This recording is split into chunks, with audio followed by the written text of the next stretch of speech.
Hello, I'm Kanira Dalal and I'm present here at Le Parque, which is created on a 300-acre of land parcel. Today we have with us someone who is affectionately known as the Willy Wonka of design. An acclaimed and prolific designer and architect and an all-round creative force that has, through his youthful and energetic persona, has created bespoke and luxurious designs that hold a cultural and spiritual significance. He has created about 200 plus hospitality projects in over 50 plus countries. He is the creative director and founder of Bensley. I would love to welcome Mr. Bill Bensley. Yay! Oh, sorry. Yeah, we're just a crowd of two. Yes. So I'm extremely grateful to be having a small round of conversation with you. So starting off with the first question, what drew you into the world of architecture?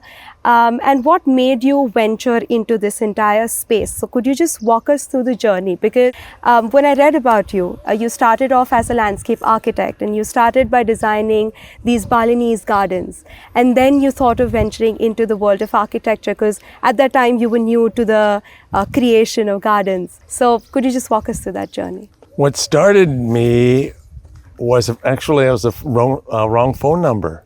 I was in charge of getting professional people to come into my high school. And I was calling the Anaheim Police Department. But instead I got Rocco Campanazzi, landscape architect. And I said, well, I need an architect. Can you come in instead? And sure enough, he came in and he told us all about Knott's Berry Farm, this famous park, and we're in Southern California. And I said, wow, that is so cool. Yeah. Yeah. And then, so from there I went into school. Yes. So had I dialed a different number, remember phones were like this before, right? Yes, yes, yeah. Had I dialed a different number, we wouldn't be sitting here today. True. Isn't that weird? Yeah, it is weird because a wrong number is what you led you over here. Yeah. Yes. Lovely. It was fate. It was fate. And it is fate that, that has brought us here and that has given me the opportunity to, sit down and talk with you. So that itself is fate as well.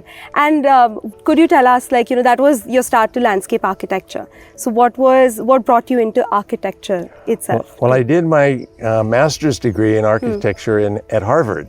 Okay. At the Graduate School of Design. But when I came over here, when I came over to Asia in 1984, my first job was doing landscape. And one of my first jobs in 1984 was actually, I was the draftsman for Mr. Bicky Oberoi's office garden in Delhi. Oh, in Delhi? Yeah. Oh, wow. So I was drafting that. And then from that grew and grew. And then eventually I started my own firm in 1989, and my first project here was Raj Villas in Jaipur. In Jaipur, yes. Wow. And okay, so when the first time I clicked on your website, and the first click, and I saw that projects with a purpose. And that's what sort of, caught on to me. And I wanted to frame one question surrounding it. So because you've always picked and chosen projects that have a purpose and meaning attached to it, may it be social or environmental, when you first walked on this piece of land, what made you sort of feel that this wasn't just any other site and this is something that I want to preserve and I want to elevate? So what made you think that when you stepped on Le Parque? It was not so much site specific as you can see, it's mainly farmland and flatland, and that is not particularly interesting. What was interesting for me is that Ahmedabad and Gujarat in general is very rich in architecture, and an architecture that I'm particularly interested in is the Pol architecture. Yes. Do you know it? Yes, yeah. And so in every project that I do, I like to study, I'm sort of a voracious learner in that sense. I like to study unusual architecture that I don't know about. And that my job is to extend that architecture into something different. So what's clearly behind us is an extrapolation of the lines of Pol architecture.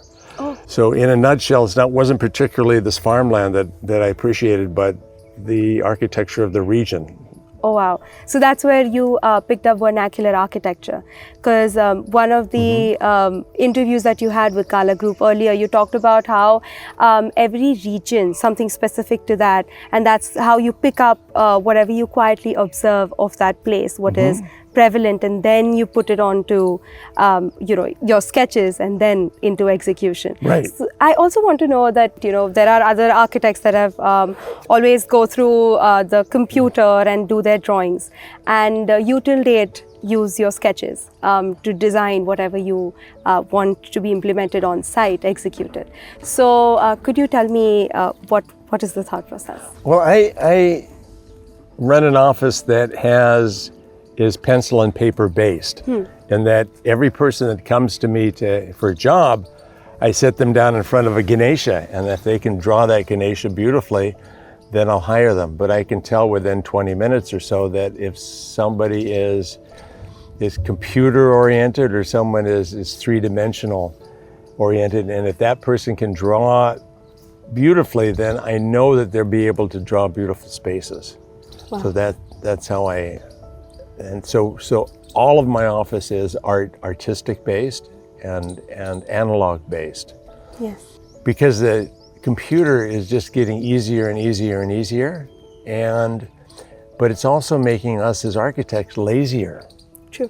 Right? And bam, now you got this AI image of this, right? Yes.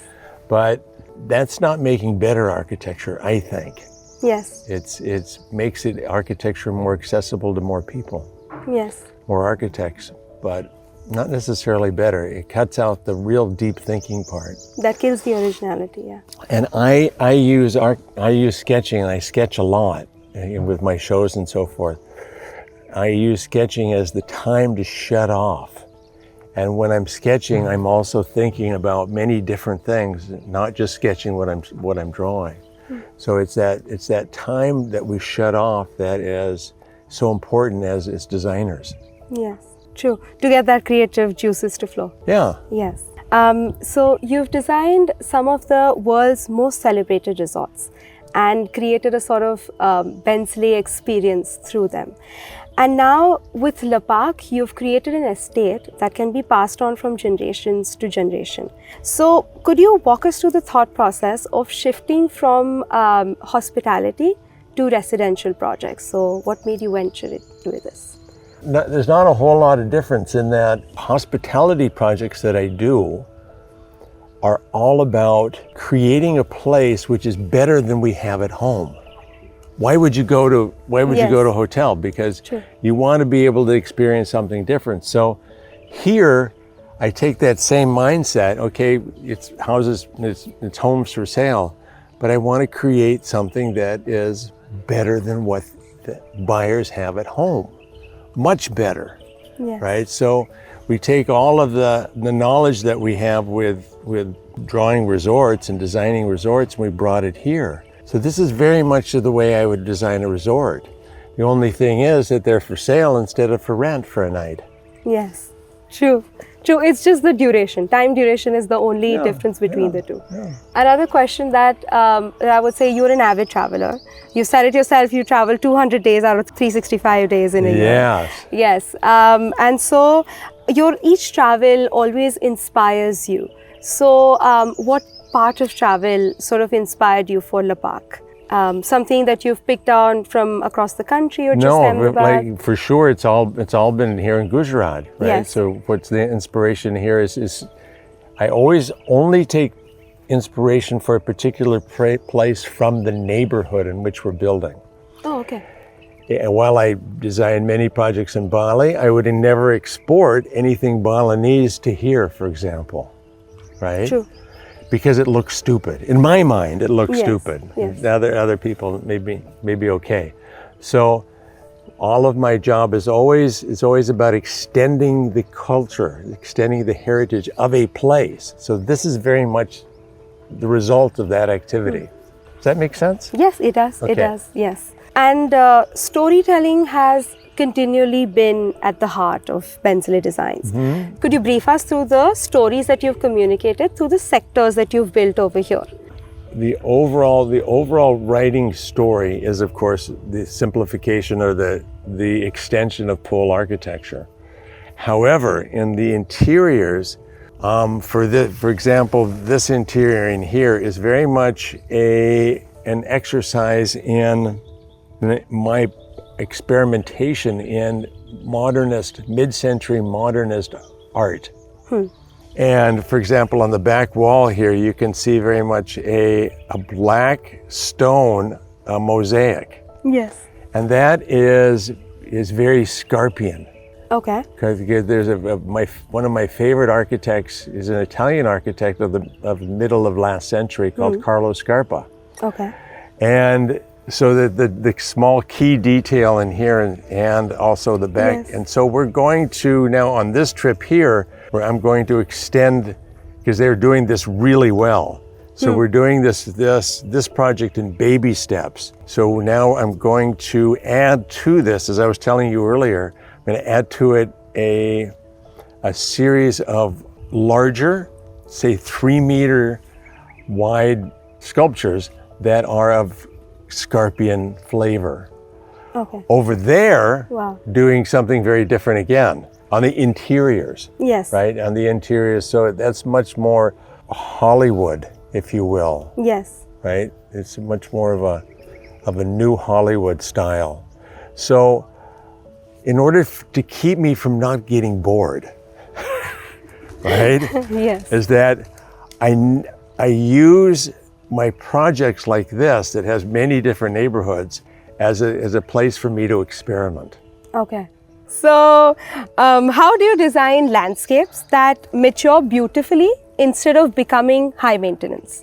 You know, some of the best gardens I've ever designed are you know, at my own home and so forth, that are very high maintenance. So Yes. the beauty is not necessarily connected to the level of maintenance, Okay. right? But generally, high maintenance gardens are more beautiful. Yeah. You look of at, you know, course. the English gardens, the French gardens and so forth, very high maintenance. Here we have to make a compromise, right? So, but the beautiful part about working here in Gujarat is that people are still agrarian. Yes. So that the people that are working here, the hundreds of people that are working here, they know instinctively how to take care of things that are green. And luckily for the owners of the project, they're still affordable. Yes. So the level of maintenance is not necessarily a big factor here. We want it to be beautiful more than low maintenance. Okay. Beautiful gardens they are, yes. And right from choosing the brief of working with Gala, so of course you must be getting multiple briefs every day, but you know, choosing us as your client, when working with Gala Group to the execution of it all, how has your experience been so far working with us?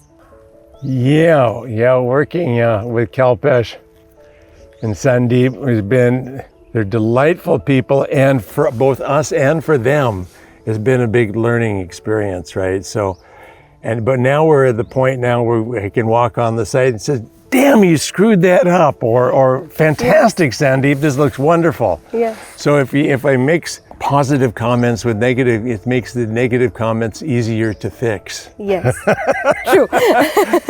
So that's where we are now. Oh, lovely. Right?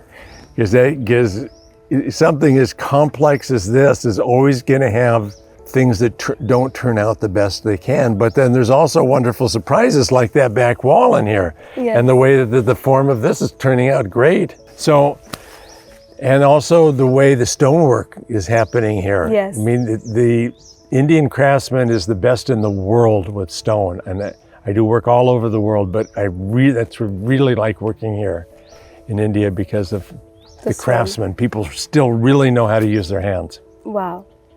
Wow. And that's also very, they've done it in a very beautiful way where you see those stones as soon as you enter with, the landscaping. So what does Ahmedabad quietly reveal to someone who's taking time to observe it? I think there's nothing quiet about Ahmedabad, right? Yes. Right, especially now. I mean, it's neon lights and You know, you arrived at the airport last night and it's giant celebrations and so forth. And then the Commonwealth Games are coming, right? And the Olympics are coming, I hear. Yes. Right? I mean, Gujarat's going to be the center of the world in another 10 years, right? So there's nothing quiet about here. The things that I like very much is the historicals, the stepwells, right? You know, the 17th, 16th century castles that are here, the old now deserted towns just north of Ahmedabad are wonderful. Wow. Great history here. Great. So you guys have everything. And with this, even more. So what kind of legacy do you want Le Parc to represent to the future of, adding on to the future of design in India? Like, what do you want Le Parc to represent? It is very clear. It's an extension of Pol architecture. Yes. So, and without having done this, many architects in the future wouldn't understand that there is a Pol architecture. Yes. But by doing something like this that many thousands of people will see, eventually brings to front the history of this place. Yes. So this is... so it's all about your history. It's not about me. Lovely. And you've sort of beautifully placed history in a very modern concept. That itself, it's it looks like an envisioned modern Ahmedabad. So how you'd want the future generations to perceive what the ancestors have left. Right. So like a good combination of that. It's remembering your ancestry. Yeah. Yes. We had a lovely conversation with you. Thank you so much for having us. Thank you. I had a wonderful time too. Thank you.